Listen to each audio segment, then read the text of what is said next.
Hi, I just wanted to come on here today and tell you guys just a little bit about myself. Some people have been a little bit curious to know kind of a little bit about me, so I thought I'd just share a little bit of information.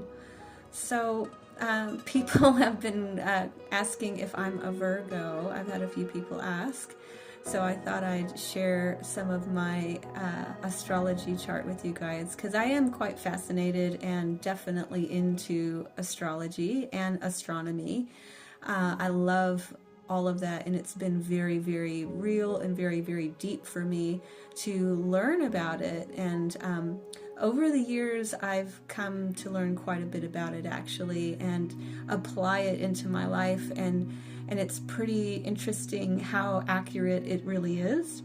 So anyway, yes, I do have some Virgo in my chart. So I do have my moon in Virgo.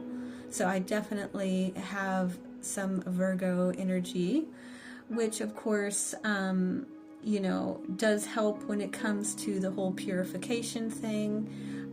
Virgos tend to be very holistic, very into cleanliness, and so we are sort of the healers in a physical way. Here we are here to be physical healers, basically. Very interested in those things, and it's been very true for me. I am a massage therapist, and I've always been interested in nutrition and things like that, and that's definitely coming from my Virgo moon. So yeah, definitely into health, definitely into holistic living and things like that, and purifying. So you always hear me say purify, purify. And that'll be my Virgo moon sort of, mothering everyone to sort of take on those traits as well, because Virgos love to fix people. So anyway, yes, I do have Virgo in my chart strongly in my moon. I am on the Pisces Virgo axis, actually. So I've got my sun in Pisces. So I'm a 12th house Pisces. My rising is in Pisces, my Mercury is in Pisces, and my Venus is in Pisces. So yeah, I've got a lot of Pisces in my chart. So yeah, basically that means that, yeah, I'm on the Pisces Virgo axis, which is the healers and the suffering servant axis. So Pisces tend to be the emotional healers here in the world, and Virgos are the physical healers. So I kind of have a double whammy of that because I was born on a full moon, and when you're born on a full moon, your moon will be opposite your sun. So yep, that's what I've got. I don't know if anybody guessed that I was a Pisces, but I had a few people question whether or not I was a Virgo. So pretty close because I do have a Virgo moon. I also have my Mars and my Lilith in Cancer. So I've got two Cancer, and then I've got Uranus in Scorpio. So I've got a lot of water in my chart. I'm kind of drowning here. And then I've got Jupiter in Gemini and Saturn in Leo.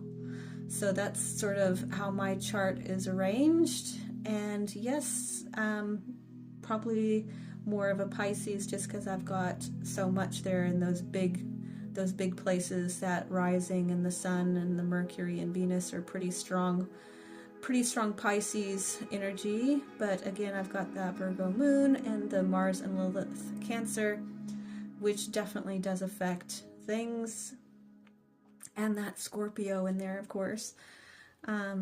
Yeah, so that's my chart. As a little girl, another thing I could mention is that I did have a near-death experience when I was only a few months old, maybe 4 months old or so. Nearly died, and after that, when I was about anywhere from 6 months onward, I started to have conscious awareness. So I started forming conscious memories from very early on, not even a year old, pretty much, which I think was related to that near-death experience that I had as a baby, where it kind of, I think it sort of switches switches you on somehow, you know? So yeah, I definitely was forming conscious memories by the time I was anywhere from 6 to 9 months old. Another thing I could mention is my father. I have an interesting background with him. So, you know, because, you know, how things go is, you know, before we're even born, who our parents are going to be is all relevant to our path, of course. So anyway, my father had quite an interesting experience. So my father was actually a Christian preacher for a while because he grew up in the church, and he was a preacher till he was about 35 years old. And he had a spontaneous and very dramatic and aggressive Kundalini awakening that sort of basically hit him all at once. It came out of nowhere, and he basically got zapped. He said it was like getting hit by lightning. So it basically came on suddenly and very aggressive, and it basically opened all his chakras up instantly and radically. So he said it was like the top of his head was like open, is what it felt like. Obviously it wasn't, but it was energetically, we're talking about here, that it felt like the top of his head was open and all this energy was just flowing through him.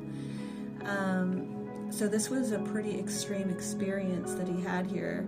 It was pretty radical. He was hallucinating pretty fully. He couldn't sleep or eat for 30 days. He actually had to be hospitalized because this was actually before the 60s and like before the big explosion of all of the Eastern mysticism and the Eastern religions sort of flooded into the US. This was kind of pretty taboo at that time. Nobody really knew what was going on. He certainly hadn't any idea what was going on with him. But he was having this pretty radical experience that, you know, he had really no control over. But yeah, he said the intensity of it lasted for about 30 days, where it was like, you know, this intense energy just flowing through him. And like I said, couldn't sleep or eat. And then a completely different person, you know, not a preacher anymore, that's for sure. He basically became like a prophet, you know. He was very switched on and would pretty much predict the future and stuff like that. You know, he was very intelligent, and the wisdom had definitely poured into him. I mean, anything that he said was going to happen definitely happened.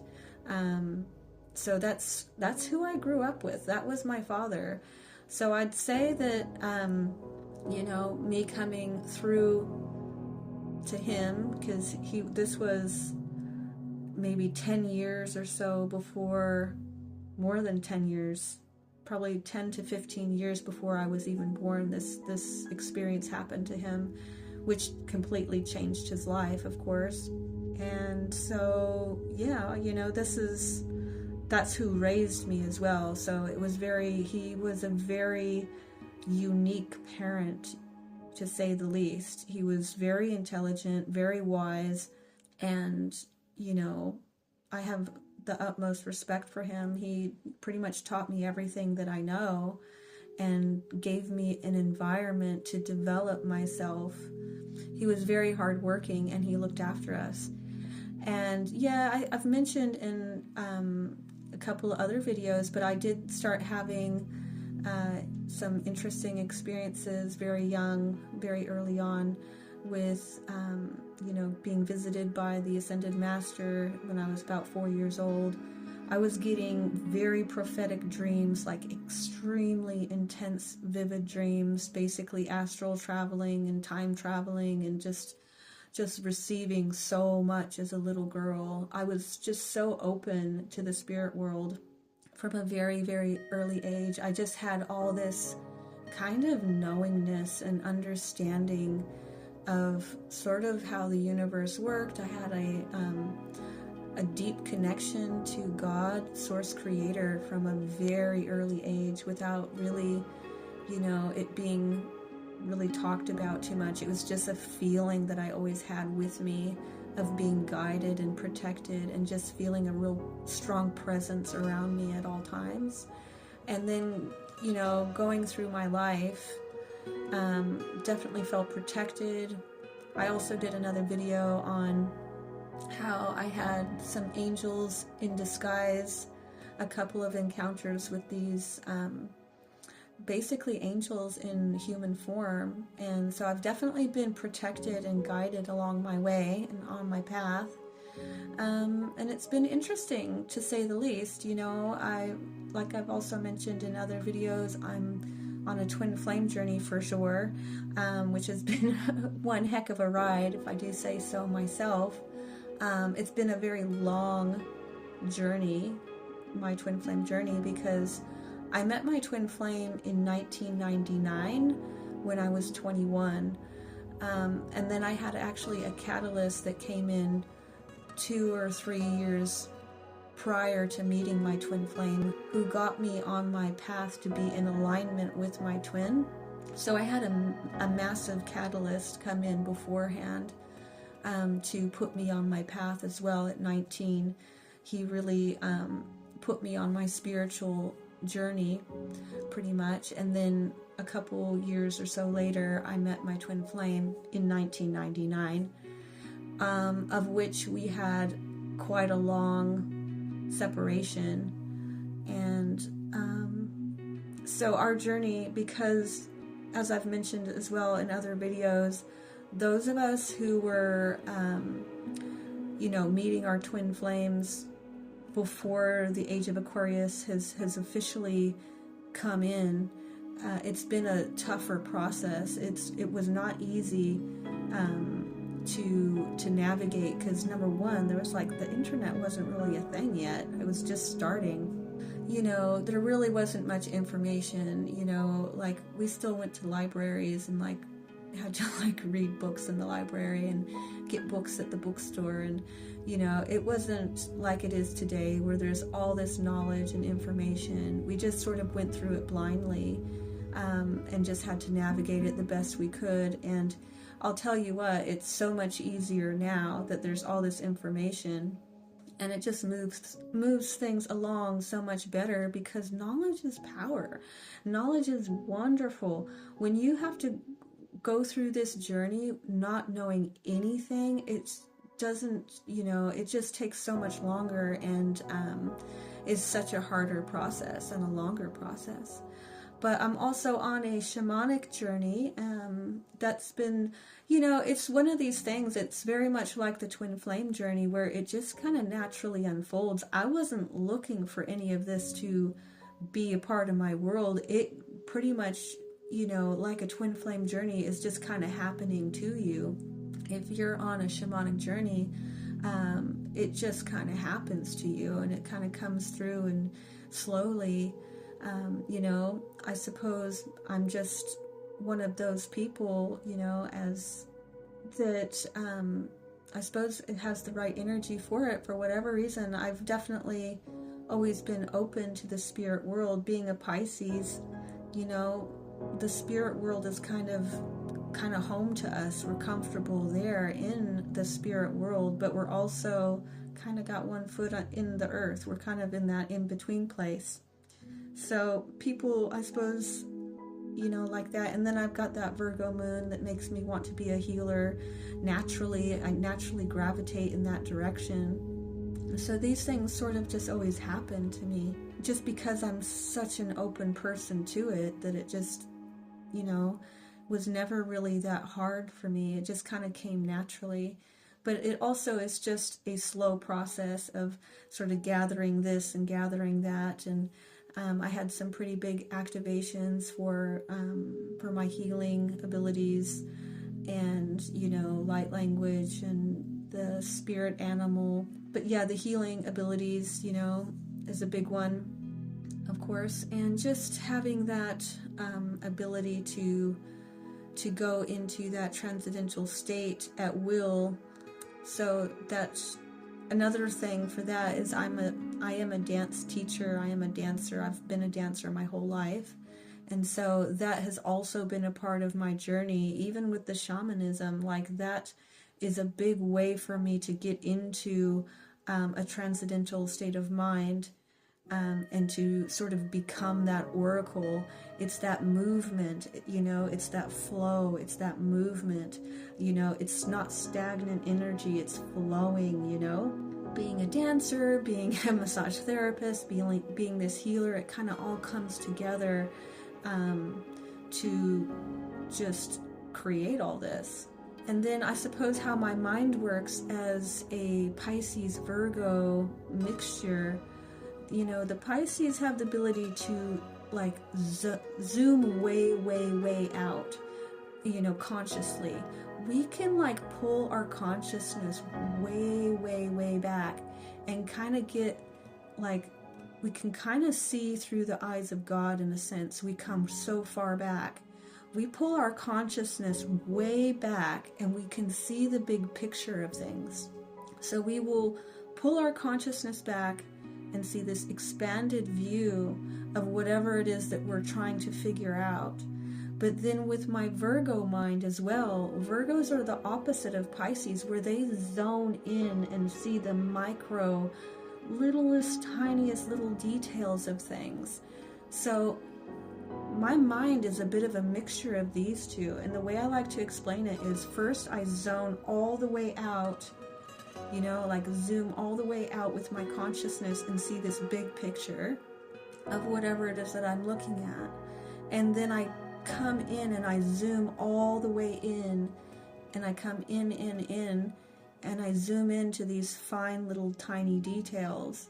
So that's kind of how my mind works. My mind wants to sort of play with those two energies of zooming out and then zooming back in with that Pisces Virgo axis. That's kind of, the funny little way that my mind wants to work things out. But anyway, I wasn't planning to make a long video today on too much here, but I just thought for the people who are interested in knowing about my zodiac information, I suppose, and a little bit about my history, I thought I'd share that little bits with you today. But anyway, I think I'll go ahead and finish off here. I thank you very much for listening, and I will talk to you later. Bye.